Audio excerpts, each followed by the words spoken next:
Okay, another example is x squared plus 6x plus 8. If I'm going to ask you what condition meets the given expression or given trinomial, quadratic trinomial. Okay, our b is positive. Our c is also positive.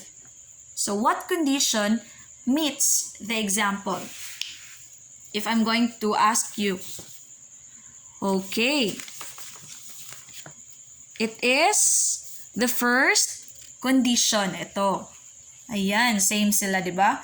They are both positive. So therefore, this one meets the first condition, which is if both b and c are positive, therefore the sign of the two binomials or the middle sign of the two binomials are also positive.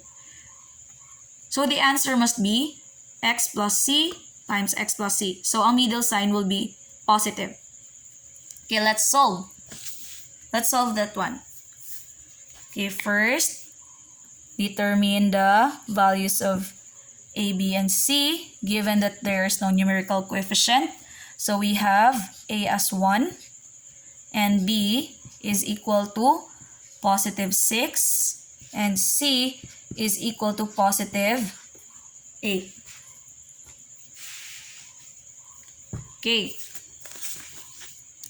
The first condition again states that we will find the factor of c, that if we are going to add that one, it will result to the value of our b.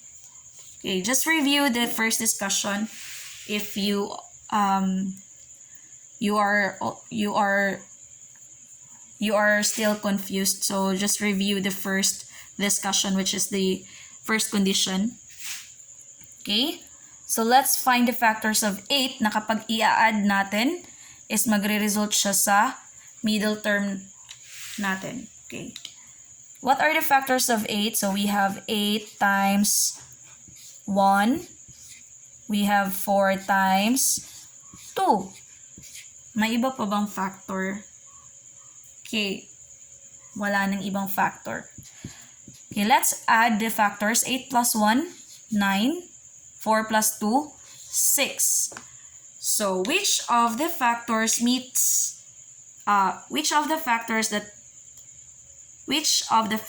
if we are going to sum it up, it will result to the value of our b? Okay. It is the 4 and 2. So we will use now 4 and 2 in our next step, which is, our next step is to square root the first term. The first term right here in our example is x squared. So square root of x squared is just x. Next, create a binomial. We will use now the x as our first term. And then given that the first condition states that if both b and c are positive, so therefore we have both positive then sa middle sign of our binomial. And then we will write the factors, which are 4 and 2. So ilalagay natin siya. Kahit saan, as long as this same ang kanilang sign, we can interchange both factors. Okay. Next example is x squared plus x minus 2. Which conditions meets the expression, given expression right now? So saan siyang condition? Okay. The condition is condition number 4. Diba yan? Kapag na-review nyo, so we have x squared plus, diba, positive yung b niya, tsaka negative yung c. So this one is in a fourth condition. So example siya sa fourth condition. If b is positive and c is negative, the sign of the middle terms of the binomial are also positive and negative. So it will become like this later. So we will factor this out. Dapat yung result niya is may positive and negative sign sa binomial terms. Sa binomial natin. Okay, let's answer. First is, we will determine the values of our A, which is 1, given na there's no numerical coefficient, so automatic 1. And our B, since wala ding numerical coefficient, so therefore this is also 1. So we have 1. And our C is negative 2. Okay, again, disregard the sign and finding the factors. Anyway, there is rules naman na I provided you para automatic na alam nyo na pag-solve mamaya. Okay, so we have, ano ba yun? Since we know the values of our A, B, C, we can now have the factors of 2. So what are the factors of 2? 2 is a prime number. Okay, when we say prime number, the only factor for this is just 1. So 2 times 1. If you remember the condition number 4, it states that we will find factor of C na if we are going to subtract them, the result coincide or the result it will result to the value of our B. So dapat B yung value ng B ang mariresulta pag isa-subtract natin to. So 2 minus 1 is 1. Does this answer meets our value for B? Yes. So pareha silang 1. So therefore, we can use now this factor later on our step 3 and step 2 and 3.